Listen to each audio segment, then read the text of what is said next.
So dahil dyan, tingnan ko kung may natutunan ba kayo ngayong araw. So meron kong ibigay sa inyong placard, dudugtungan nila ng mga kausap. So unahin ko na si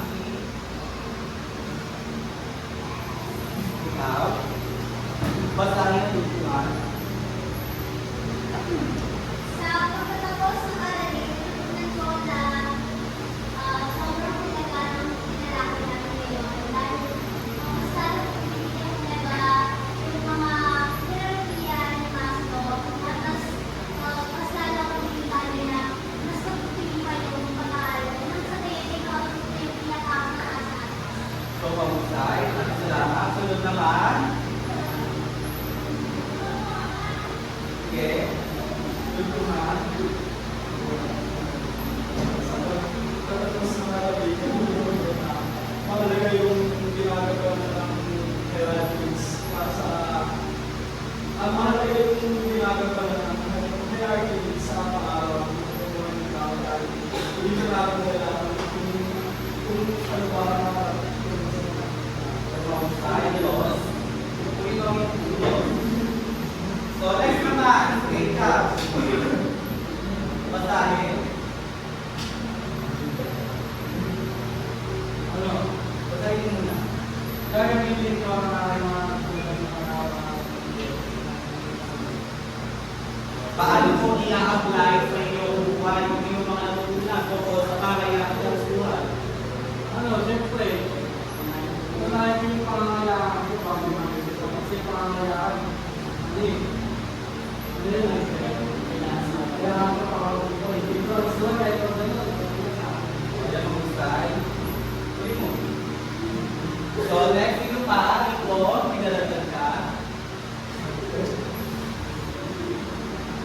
Ang natutunan ko na ang lahat ay nagsisimula sa pinakakailangan talaga natin, yung physiological needs, tulad ng pagkain, tirahan, kain, tubig, at iba pa.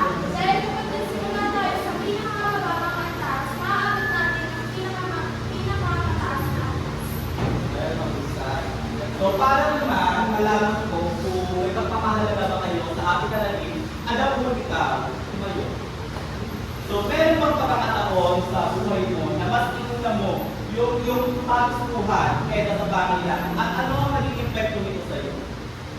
Oo. Kasi last time, gusto ko talaga ng isang bagay kahit sobrang mahal. Tulad na lang ng kumain lang sa ginastos ko yung pera ko na sana dapat ginastos ko sa mas marami like tulad na lang ang kailanganin namin sa bahay. Pero dahil gusto ko yun, nag-pray talaga ako doon. Okay lang. Para makapunta ko ng okay lang at least nasatisfy ko yung sarili ko. At least, oo, isang bagay na nagkamali ako. Pero hindi naman yung mag-verify na dapat gustuhan na ako dahil lang sa isang bagay. Dahil hindi naman yung gusto ko bigyan yung sarili ko ng satisfaction na which is ginawa ko yun. At masabi ko sa sarili ko, hindi lagi dapat, diba, dapat sa complete.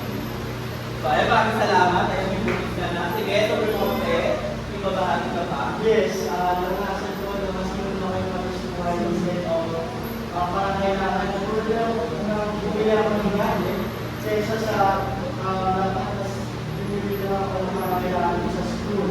Well, sa una, nakaramdam ako na kung bibili yung pag-subuhay, nakaramdam ako na parang na-imagine ko na sumakses ako, masaya ako, and wow, parang satisfied ako. Step by step pala no?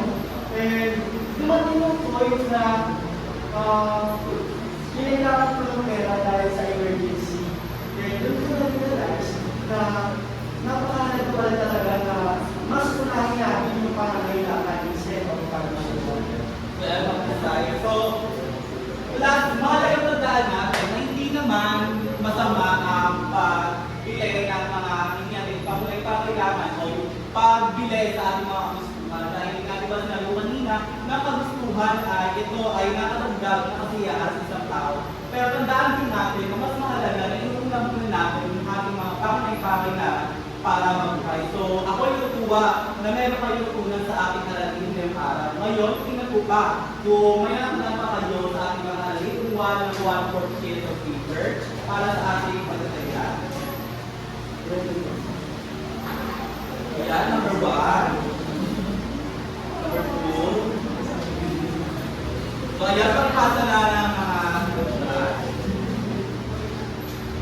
Ayan, para naman sa ating tatlong aralin, pakibasa. Sige, bahag. Magsalisip tungkol sa mga susunod. Sanay sa nakaka-influensya sa mga kailangan ng pagsusunod. Naugnayan ang konsepto ng edukasyon sa mga pusaran ng namin pagsusunod. Maraming salamat. Pag-aralan mabuti ang iyong tatlong aralin, para may sagot tayo sa ating susunod na aralin. Yun lamang ang